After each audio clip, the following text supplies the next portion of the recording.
त्रिशा उस दिन मस्ती में आकर फिजिकल तो हो जाती है, लेकिन अब जब वो डॉक्टर के पास अपना चेकअप करवाने के लिए आती है, डॉक्टर चेकअप करती है और पता चलता है कि त्रिशा प्रेग्नेंट है। ये सुनकर त्रिशा सदमे में आ जाती है और घर जाकर बहुत रोती है। इसके बाद त्रिशा एक बर्थडे पार्टी में जाती है, लेकिन वहाँ जाकर भी चुपचाप बैठी रहती है और किसी से बात नहीं करती। पार्टी से निकलते ही वो गाड़ी में बैठकर फैसला करती है कि वह इस बच्चे को जन्म देगी। अगले दिन वह सुबह उठकर जॉगिंग के लिए जाती है, लेकिन अचानक उसे याद आता है कि वह प्रेग्नेंट है। ये सोचकर वह जॉगिंग छोड़कर वापस अपने पापा के पास आती है और उसके पापा उसे देखते हुए पूछते हैं, क्या हुआ बेटा, आज इतनी जल्दी जॉगिंग से क्यों लौट आई? त्रिशा कहती है, पापा मुझे आपसे एक जरूरी बात करनी है। उसके पापा जवाब देते हैं, हाँ बेटा बोलो। तब त्रिशा कहती है, पापा मैं प्रेग्नेंट हूँ। ये सुनकर उसके पापा घबरा जाते हैं और कहते हैं, तुम मुझसे मजाक कर रही हो ना? लेकिन त्रिशा कहती है, नहीं पापा ये सच है।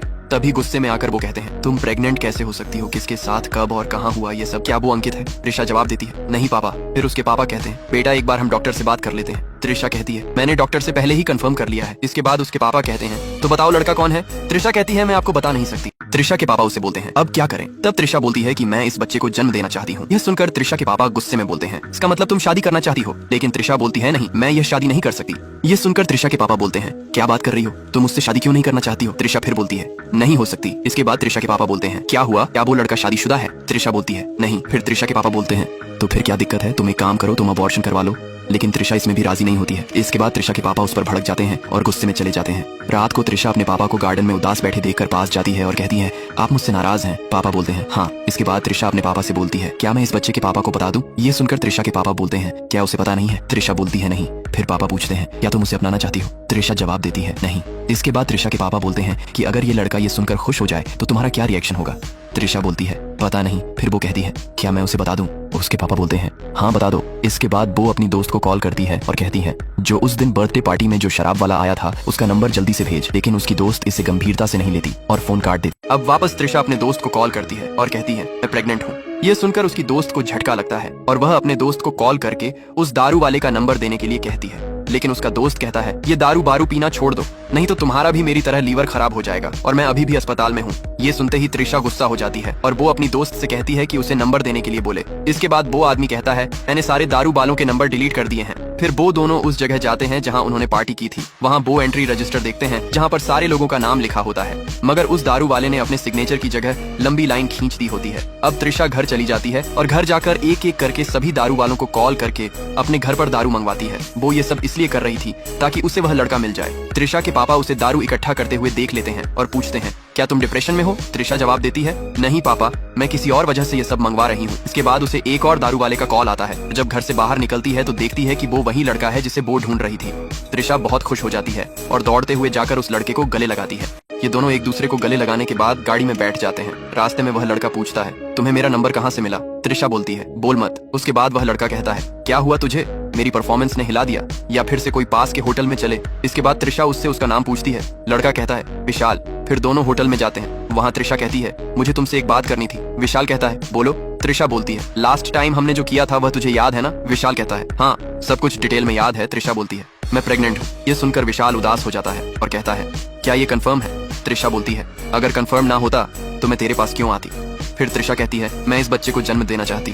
इसके बाद विशाल रोते हुए उदास होकर कहता है, मैं अभी सिर्फ 22 साल का हूँ, कोई मुझे पापा पापा बोले ये तो अजीब लगेगा। ऊपर से मैं अभी सेटल भी नहीं हुआ हूँ। अगर शादी करूंगा तो इतनी बड़ी जिम्मेदारी कैसे उठाऊंगा? ये सुनकर त्रिशा कहती है, मैं तुझसे शादी नहीं करने वाली। तेरा और मेरा नहीं जमेगा।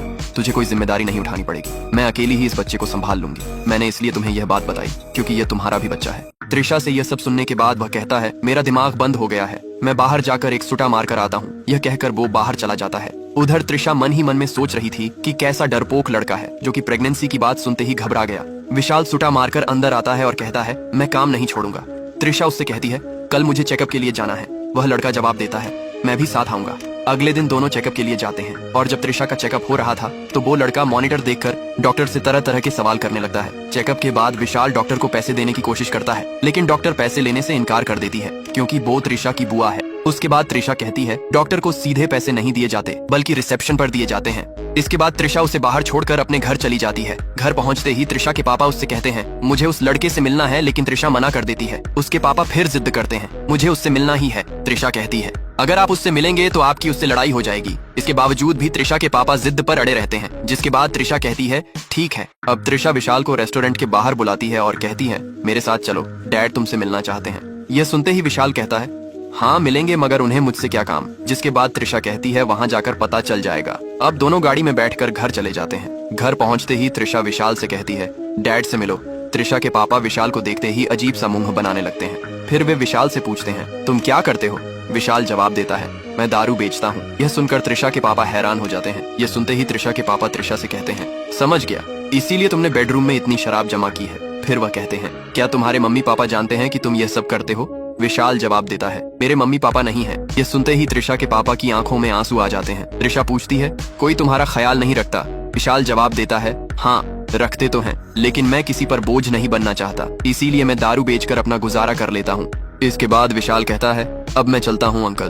त्रिशा उसे छोड़ने के लिए कहती है, लेकिन विशाल त्रिशा को आराम करने के लिए कहता है। अब शाम को खाना खाते वक्त त्रिशा के पापा बोलते हैं बेटा मैं सोच समझकर तुझसे एक बात कर रहा हूँ। त्रिशा कहती है हाँ पापा बोलिए। उसके पापा कहते हैं ये लड़का अच्छा है, हालात ने उसे बिगाड़ा है, उससे शादी कर ले। ये सुनकर त्रिशा कहती है मेरा और उसका कोई मेल नहीं है और वो अभी तक सेटल भी नहीं हुआ है, जहाँ तक कि वो चोरी की बाइक पर घूमता है। ये सुनते ही त्रिशा के पापा चौंक जाते हैं। वह कहते हैं क्या वह चोरी भी करता है। त्रिशा कहती है हाँ वो चोरी की बाइक पर दारू डिलीवर करता है। ये सुनते ही उसके पापा गुस्से में आ जाते हैं और कहते हैं अगर मैं उसे बना बनाया बिजनेस दे दूं तो क्या ये समस्या हल हो जाएगी। त्रिशा कहती है वो कभी ऐसा बिजनेस नहीं करेगा।